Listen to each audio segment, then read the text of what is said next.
Comment मैं आपसे लेना चाहती हूँ, धमकी क्यों कि सरकार या एनडीए का साथ छोड़ देंगे? जिसे छोड़ना था वो तो छोड़ के चले गए, शिरोमणि अकाली दल वाले चले गए। मैं अंदर उस दिन लोकसभा में होता तो मैं भी छोड़ के चला जाता, उस दिन था नहीं मैं अंदर। और कल मैं परसों 15,000 लोग लेके गया था बॉर्डर पे। हाँ। और कल हम तारीख तय कर रहे हैं, 7 दिन के अंदर अंदर 2 लाख लोग दिल्ली की ओर कूच करेंगे। हम वहाँ पे सभा करेंगे कोटपुतली और शाहजहांपुर के बीच कोई स्थान पे।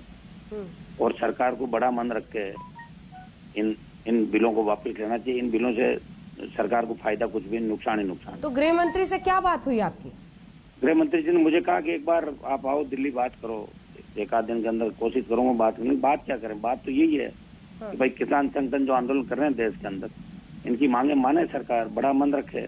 क्योंकि धारा 370 हटाने के बाद जो देश में माहौल बना था प्रधानमंत्री जी का, इस किसान आंदोलन से नेगेटिव हो रहा है मामला पूरे देश में। अच्छा, ये बताइए कि क्या प्रॉब्लम है? किसान आंदोलन, तीनों कृषि बिल वापस लो, क्या प्रॉब्लम है? कहाँ पर है? सरकार तो कह रहे हैं मंडियां भी चलेंगी, खुद पीएम भी कह रहे हैं, और न्यूनतम समर्थन मूल्य पे कहाँ? 5 प्रॉब्लम गिनाइए जी। सरकार को क्या जरूरत पड़ गई एकदम बिल लाने की?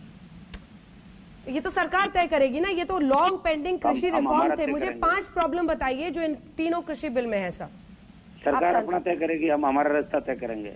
हम कोई जरूरी थोड़ी सरकार के पिछले को बन के रहेंगे। हम कोई सरकार एनडीए में गठबंधन में तो हमें वोट दिलाए, तो हमने भी दिलाए 200-2500 जगह, ठीक है ना। किसान सड़क पे बैठा तो हम इस तरह सरकार के साथ नहीं रहते। 5 प्रॉब्लम क्या है सर? सारी प्रॉब्लम है इसके अंदर। कालाबाजारी बढ़ेगी, आपकी जो कॉन्ट्रैक्ट फार्मिंग का जो मामला वो नहीं चल सकता कहीं भी। एसडीएम को अधिकारी नियुक्त कर दिया आपने, किसान झगड़ा होगा तो एसडीएम तो कंपनी वालों की मानेगा। फिर आपकी मंडियां समाप्त कर दोगे आप, कहाँ आवश्यकता है? जो मंडियां बड़ी मुश्किल से हर जगह मंडी में किसान को कंपटीशन का भाव भी मिलता है।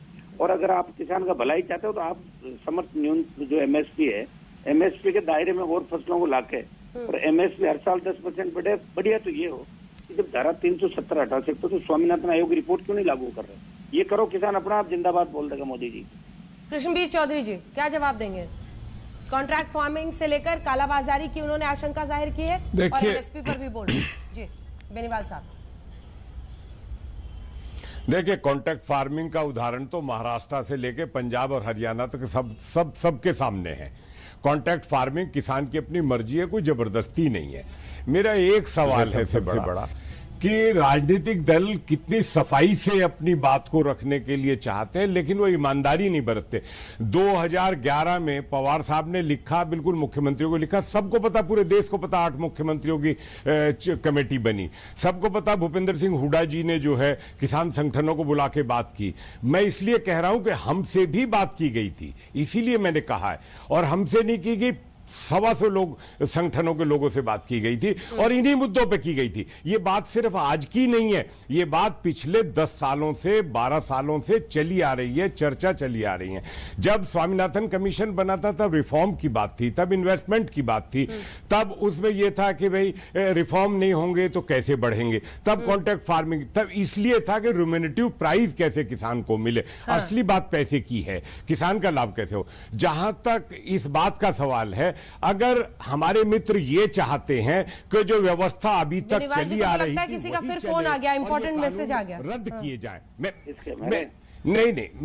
मैं बहुत छोटी सी बात कह रहा हूं कि अगर ये रद्द कर दिए जाएं और जो व्यवस्था चली आ रही थी, तो फिर उन 92% किसानों की जो दुर्गति आज तक हुई है, जिनको एमएसपी का लाभ नहीं मिला, मेरे मित्रों से मेरा एक निवेदन यह है कि उनकी दुर्गति क्यों, उनके बारे में कब सोचेंगे हम लोग? उन्हें बाजार में कभी कोई विकल्प, कहीं कोई व्यवस्थाएं सुधार की बात करना अगर अपराध है, तो फिर हम अपराध ही कर ही रहे हैं। फिर तो हम जिस तरीके, एक बात मैं ईमानदारी के साथ कह सकता हूं कि हमने फडणवीस जी के यहाँ, पाशा पटेल थे सीएसीपी का चेयरमैन, मेरा बहुत ही खास मित्र रहा, उस पर दबाव डाल के हमने कंपलसरी करवाया था, पेनल्टी पनिशमेंट क्लॉज एमएसपी पे करवाए थे। उस समय कांग्रेस और एनसीपी ने वो बवाल काटा पूरे महाराष्ट्र में कि वो सब कुछ नोटिफिकेशन जो है वापस लिया महाराष्ट्र की सरकार ने। ये बहुत दूर की बात नहीं है, ये अभी की बात बात है महाराष्ट्र चुनाव से पहले की। मैं तो उसके बाद अहमदनगर में कार्यक्रम में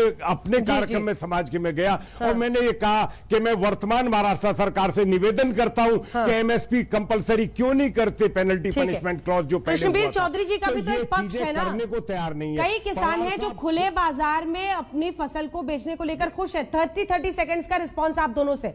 अबे जी 30 सेकंड्स में आप बोले, फिर गौरव जी। अंजना जी, कृष्णवीर जी ने बहुत अच्छी बात की। हाँ। कि उनको सरकारों के समय बुलाया गया। प्रधानमंत्री जी 6 जनवरी 2020 को सारे उद्योगपतियों को आपने बुलाया, टाटा जी को बुलाया, तो किसान नेता टिकैत से क्यों नहीं बात कर सकते? आपने अडानी अंबानी को बुलाया तो उग्रा से क्यों नहीं बात कर सकते? उनका कानून उन्हीं को तय करने दीजिए। और ये कानून एग्जिस्ट कर रहा है प्रधानमंत्री जी। सिर्फ इसमें एसेंशियल कमोडिटी एक्ट में जो आपने संशोधन करके भंडारण की अनुमति दे दी, उससे प्राइजेस क्रैश होते हैं। ठीक है, जवाब ले रहे हैं अभय जी प्लीज जल्दी से। गौरव भाटिया, देखिए अंजना जी, बेनीवाल जी बड़े ही सम्मानित साथी हैं हमारे, लेकिन मैं तो खुली धमकी दे रहे हैं सर, 2 लाख लोग लेके आएंगे। अरे कांग्रेस तो वैसे ही बर्बाद हो चुकी है, उनपे क्या समय नष्ट करना। अरे बेनीवाल जी, आपका एक वक्तव्य है, मैं जरा पढ़ रहा हूँ, सारे दर्शकों को दिखाते हैं कैसे सब पलटी मार रहे हैं। जैसे प्रकाश सिंह बादल जी ने भी जो कहा था, ऑर्डिनेंस आने के बाद उससे बदल गए। आपने कहा है मोदी कैबिनेट की ओर से लिए फैसलों से किसानों को लाभ होगा, किसान अपने हिसाब से अपनी उपज कहीं भी बेचने के लिए स्वतंत्र होगा।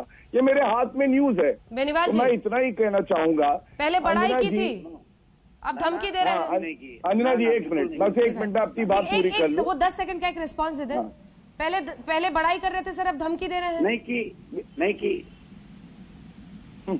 नहीं की मना करे वो। बढ़ाई नहीं की मैंने कभी। चलिए दिखाई है, चलिए अगर नहीं बढ़ाई करी, आप ही का वक्तव्य है, पत्रिका में आया है, ऐसे ही मैं नहीं कहूंगा। दिखाई दे रहा है तो आप देख लीजिए। मैं दोबारा पढ़ देता हूँ, शायद याद नहीं आ रहा आपको। मोदी कैबिनेट की ओर से लिए फैसलों से किसानों को लाभ होगा। बेनीवाल जी, कैबिनेट में बैठता हूँ मोदी कैबिनेट में। अरे भाई साहब, बात उसकी नहीं है। अच्छा ये बताइए, 5 जून 2000